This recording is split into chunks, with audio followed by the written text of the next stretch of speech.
Hello guys, my name is Shravan and welcome to my YouTube channel निरोक्स SS. So guys, आज के lecture video में हम जानेंगे हमारे जो लिम्फोसाइट्स रहते हैं, जिसमें हमारे दो टाइप के लिम्फोसाइट्स, एक हमारा बी लिम्फोसाइट और दूसरा हमारा टी लिम्फोसाइट। तो हमारे ये बी और टी लिम्फोसाइट, इसको बी और टी ही क्यों बोला जाता है, इसको हम जानने की कोशिश करेंगे। सो हमारे दो टाइप के लिम्फोसाइट्स, एक हमारा लिम्फोसाइट्स, दो टाइप के हमारे लिम्फोसाइट्स, एक हमारा बी सेल और दूसरा हमारा टी सेल। एक बी सेल और दूसरा T cell. B T lymphocytes और हमारा ये बी लिम्फोसाइट्स। अब हमारे ये टी और बी लिम्फोसाइट का काम क्या है, तो आगे हमने देखा है। बी हमारा जो लिम्फोसाइट रहेगा वो हमारे ह्यूमरल इम्यूनिटी के लिए रिस्पॉन्सिबल रहेगा, इम्यूनिटी के लिए रिस्पॉन्सिबल रहेगा। और टी लिम्फोसाइट जो कि सेल मीडिएटेड इम्यूनिटी प्रोवाइड करेगा। ह्यूमरल इम्यूनिटी को हम एंटीबॉडी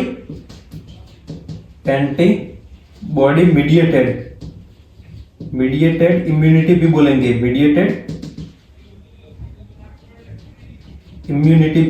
बोलेंगे, क्योंकि ये एंटीबॉडी बीच में रख के आगे जाके हमारा ये बी लिम्फोसाइट जो रहेंगे ये एंटीबॉडी बनाएंगे। बी लिम्फोसाइट एंटीबॉडी बनाएंगे, क्या बनाएंगे?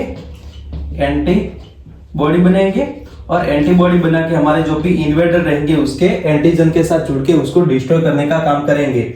एंटीबॉडी बनाएंगे और हमारे जो इन्वेडर्स रहेंगे उसके एंटीजन के साथ जुड़ के ये इसको इन्वेडर को डिस्ट्रॉय करने का काम करेंगे। और हमारे टी लिम्फोसाइट जो कि एक्टिवेटेड टी लिम्फोसाइट बनेंगे। हमारे टी लिम्फोसाइट जो कि आगे जाके एक्टिवेटेड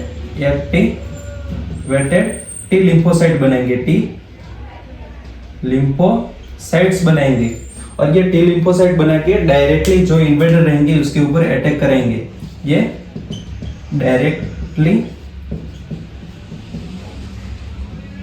अटैक ऑन इन्वेडर्स के ऊपर अटैक करके ये इसको डिस्ट्रॉय करेंगे। इन्वेडर को क्या करेंगे? इन्वेडर को डिस्ट्रॉय करेंगे। इस तरीके से ये हमारे बी और टी लिम्फोसाइट काम करने वाला है, जो कि एक्वायर्ड इम्यूनिटी के लिए रिस्पॉन्सिबल रहते हैं। हमारे लिम्फोसाइट दोनों, हमारे बी और टी दोनों एक्वायर्ड इम्यूनिटी के लिए रिस्पॉन्सिबल रहते हैं। एक्वायर्ड इम्यूनिटी आपको पता है, एक्वायर्ड इम्यूनिटी को हिंदी में हम क्या बोलते हैं? उपार्जित प्रतिरक्षा। तो ये उपार्जित प्रतिरक्षा के लिए हमारे बी लिम्फोसाइट और टी लिम्फोसाइट रिस्पॉन्सिबल रहते हैं।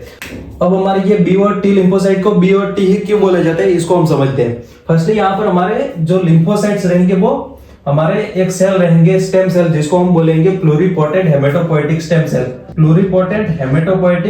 सेल, PHSC इसका फुल फॉर्म है प्लूरिपोटेंट हेमेटोपोएटिक स्टेम सेल किसको बोलते हैं? स्टेम सेल जो कि हमारे किसी भी सेल में डिफरेंशिएट होने की कैपेबिलिटी रखता है, इसको हम स्टेम सेल बोलते हैं। इसको मिटा देते हैं। अब हमारे ये जो प्लूरिपोटेंट हेमेटोपोएटिक स्टेम सेल जो कि कहां पर पाए जाते हैं, तो एम्ब्रियो स्टेज में बोन मेरो के अंदर पाए जाते हैं। प्लूरिपोटेंट हेमेटोपोएटिक स्टेम सेल जो कि एम्ब्रियो स्टेज में ये बोन मेरो के अंदर पाए जाते हैं, बोन मेरो के अंदर ये पाए जाते हैं। अब हमारे ये प्लूरिपोटेंट हेमेटोपोएटिक स्टेम सेल जो कि बाकी के हमारे जो सारे हमारे जो ब्लड के सेल रहेंगे उसको बनाएंगे। कैसे बनेंगे? तो जैसे कि यहाँ पर हमारे एक प्लूरिपोटेंट हेमेटोपोएटिक स्टेम सेल है और ये प्लूरिपोटेंट हेमेटोपोएटिक स्टेम सेल आगे हमारे जो सारे ब्लड सेल है इसके अंदर डिफरेंशिएट होने की कैपेबिलिटी रखता है। तो यहाँ पर पहले तो ये कॉलोनी फॉर्मिंग यूनिट भी बनाएगा और ये कॉलोनी फॉर्मिंग यूनिट आगे जाके कॉलोनी फॉर्मिंग यूनिट ई के अंदर कन्वर्ट होगा और ये आगे जाके इरिथ्रोसाइट्स के अंदर कन्वर्ट होने वाला है। इरिथ्रोसाइट्स में ये कन्वर्ट होने वाला है। इसके अलावा दूसरे हमारे ये जो प्लूरिपोटेंट हेमेटोपोएटिक स्टेम सेल आगे जो डिफरेंशिएट हो गए, इसमें हमारे कॉलोनी फॉर्मिंग यूनिट एस रहेंगे, जो कि आगे जाके प्लेटेलेट और हमारे ल्यूकोसाइट, जिसमें हमारे ग्रेन्युलोसाइट्स में आपको पता है, ग्रेन्युलोसाइट्स में हमारे इओसिनोफिल हैं, बेसोफिल हैं और न्यूट्रोफिल, ये तीनों हमारे ग्रेन्युलोसाइट्स में आते हैं। और मोनोसाइट्स के अंदर कन्वर्ट होंगे। और दूसरे हमारे जो कॉलोनी फॉर्मिंग यूनिट एम के अंदर कन्वर्ट होंगे, और ये मेगा कैरियोसाइट्स के अंदर कन्वर्ट होंगे, और आगे ये प्लेटेलेट्स बनाएंगे। इस तरीके से ये कॉलोनी फॉर्मिंग यूनिट एस, और इसके अलावा ये लिम्फोइड स्टेम सेल बनाएंगे, जो कि आगे जाके हमारे ये जो आगे हमने दो लिम्फ सेल की बात की, लिम्फोसाइट्स की बात की, और ये आगे हमारे बी और टी लिम्फोसाइट्स के अंदर कन्वर्ट होंगे, बी और टी लिम्फोसाइट्स के अंदर कन्वर्ट होने वाले हैं। तो हमारे ये हमको जरूरत यहाँ पर इस लेक्चर वाले वीडियो में हमको जरूरत है प्लूरिपोटेंट हेमेटोपोएटिक स्टेम सेल किस तरीके से हमारे लिम्फोइड स्टेम सेल के अंदर कन्वर्ट होते हैं, और आगे जाके ये बी और टी हमारे लिम्फोसाइट्स किस तरीके से बनाता है, इसको हम यहाँ पर जानते हैं। तो यहाँ पर हमारे प्लूरिपोटेंट हेमेटोपोएटिक स्टेम सेल, जो कि ये बनाएंगे हमारे लिम्फोइड स्टेम सेल, जिसको हम बोलेंगे, जिसका दूसरा नाम है लिम्फोइड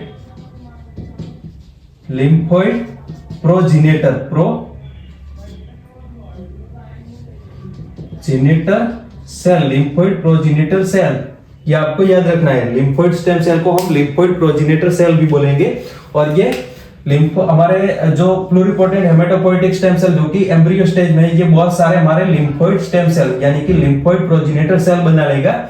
और ये एडल्ट होने के बाद हमारे लिम्फोइड स्टेम सेल, जो कि आगे कन्वर्ट होने वाले हैं बी सेल और टी सेल के अंदर। आगे हमारे ये बी सेल हो गया, और ये हमारा टी सेल, बी सेल और टी सेल के अंदर आगे कन्वर्ट होने वाले। ये कन्वर्ट कैसे होंगे? बी सेल, इसको हम बी लिम्फोसाइट लिख देते हैं, लिम्फोसाइट्स लिख देते हैं, और हमारा टी सेल, जिसको हम टी लिम्फोसाइट्स लिख देते हैं, लिम्फोसाइट्स लिख देते हैं। अब हमारे ये बी और टी लिम्फोसाइट आगे जाके हमारे जो लिम्फोइड टिश्यू रहेंगी, लिम्फोइड टिश्यू के अंदर ये जाने वाले हैं। जैसे कि ये हमारे ये दोनों बी और टी लिम्फोसाइट कहां पर बने हैं? तो बोन मैरो के अंदर बने हैं। अब ये बोन मैरो के अंदर बनने के बाद ये चले जाएंगे लिम्फोइड टिश्यू के अंदर। ये हमारी लिम्फोइड टिश्यू है। लिम्फोइड टिश्यू आपको पता है, लिम्फोइड टिश्यू कहां पर पाई जाती है?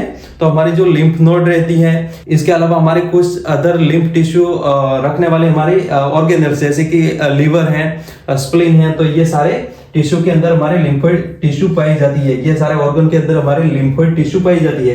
तो ये हमारे जो लिम्फ सेल हैं, ये आ जाएंगे लिम्फोइड टिश्यू के अंदर, और लिम्फोइड टिश्यू के अंदर आने के बाद ये बी सेल जो रहेंगे,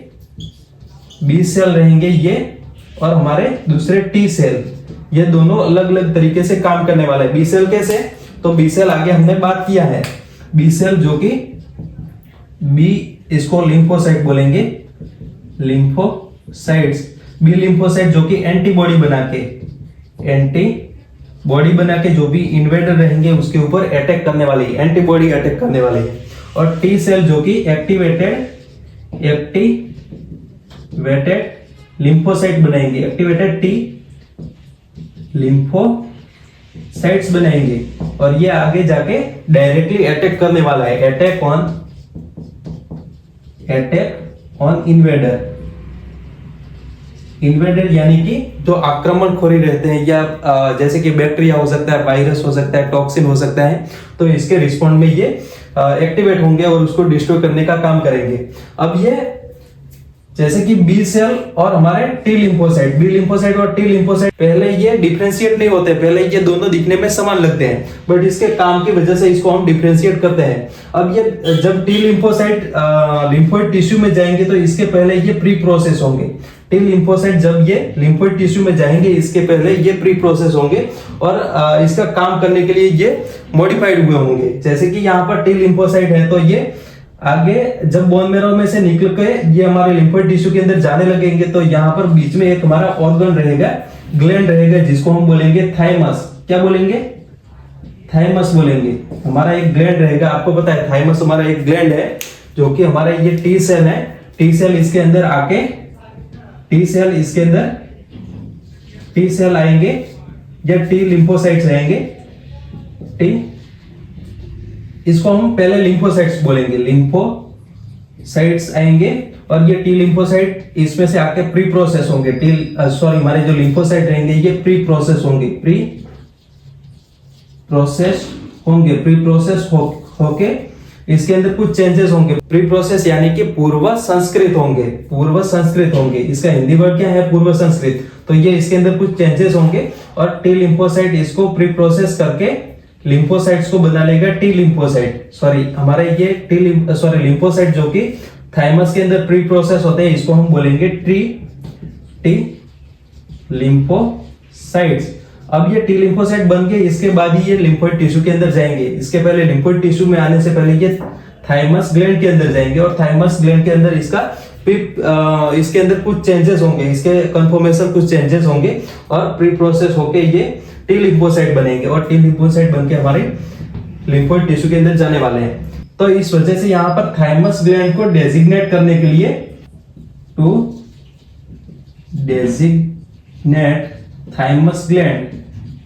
designate role of thymus gland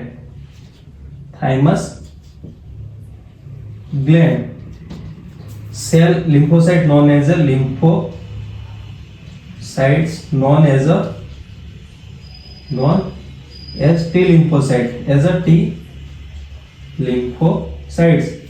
हमारे थाइमस ग्लैंड का रोल डेजिग्नेट करने के लिए उसको टी लिम्फोसाइट नाम दिया जाता है। थाइमस ग्लैंड के अंदर आते हैं, इस वजह से हमारे टी लिम्फोसाइट इसको कहा जाता है। तो ये टी लिम्फोसाइट आपको इसको क्यों बोलते हैं ये आपको समझ में आ गया। इसके अलावा इसको बी लिम्फोसाइट क्यों बोलते हैं? तो बी लिम्फोसाइट जब हमारे लिम्फोइड टिश्यू के अंदर जाएंगे, इससे पहले ये प्री प्रोसेस होंगे। प्री प्रोसेस कहां पर होंगे? तो ये बोन मेरो के अंदर ही प्री प्रोसेस होंगे। बी लिम्फोसाइट जो कि बोन मेरो के अंदर ही प्री प्रोसेस होंगे। क्या होंगे? प्री प्रोसेस बोन मेरो के अंदर जाके ये लिम्फोइड टिश्यू के अंदर जाने वाले हैं और आगे एंटीबॉडी ये बनाएंगे। बट ये एडल्ट के अंदर, बोन मेरो के अंदर, ये एडल्ट के अंदर या आफ्टर बर्थ, एडल्ट के अंदर नहीं बोलेंगे, आफ्टर बर्थ जो भी बच्चा रहेगा या जो भी ह्यूमन रहेगा, तो इसके अंदर जो हमारे बी लिम्फोसाइट रहेंगे, इसका मैच्योरेशन या इसका प्री प्रोसेसिंग होने वाला है, ये बोन मेरो के अंदर होने वाला है। बट बिफोर बर्थ हमारे बी लिम्फोसाइट जो रहेंगे ये लीवर के अंदर जाएंगे। कहां पर जाएंगे? लीवर के अंदर जाएंगे। कब? तो बिफोर बर्थ। इसको मिटा देते हैं तो आपको आसानी से समझ में आएगा। बिफोर बर्थ ये लीवर में जाके प्री प्रोसेस होंगे। क्या होंगे? प्री प्रोसेस होंगे और आगे जाके ये लिम्फोइड टिश्यू के अंदर जाके एंटीबॉडी बनाने वाले हैं। तो इस तरीके से हमारे बी लिम्फोसाइट का दो तरीके से प्री प्रोसेसिंग होता है। बिफोर बर्थ लीवर के अंदर होता है और आफ्टर बर्थ बोन मेरो के अंदर होता है। तो ये दोनों आपको याद रखना है। तो यहाँ पर हमारे ये बी लिम्फोसाइट का बोन मेरो के अंदर प्री प्रोसेसिंग होने वाला है, इस वजह से इसको हम बी लिम्फोसाइट नहीं बोलेंगे। इसको क्यों बी लिम्फोसाइट बोलेंगे? इसको बी लिम्फोसाइट्स बोलने के लिए यहां पर जब ये डिस्कवर हुए थे, बी लिम्फोसाइट जो कि डिस्कवर हुए थे बर्ड के अंदर, बी लिम्फोसाइट जो कि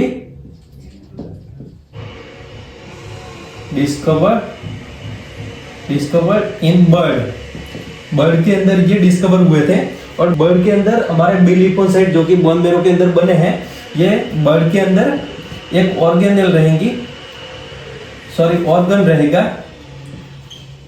रहेगा जिसका नाम है बर्सा ऑफ फेब्रिकस। तो ये बर्सा ऑफ फेब्रिकस नाम के ऑर्गन के अंदर ये प्री प्रोसेस होंगे।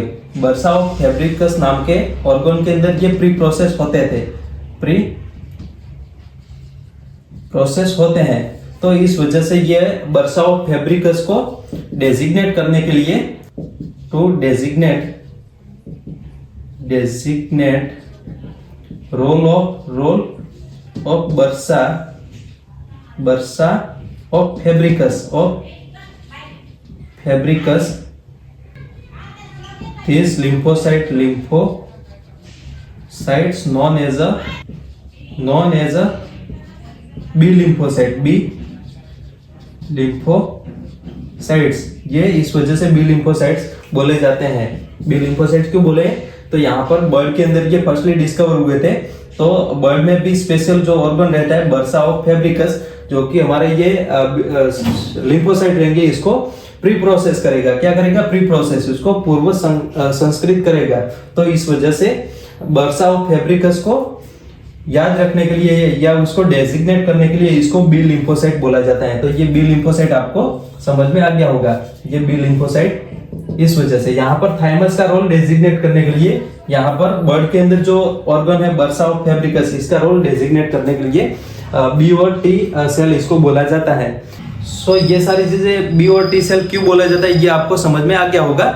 और अगर इसमें कोई क्वेश्चन है या डिफिकल्टीज है तो प्लीज कमेंट बॉक्स में कमेंट करिए। और अगर ये वीडियो आपको पसंद आए तो please like my video, subscribe my channel and hit the bell icon. Okay, thank you guys.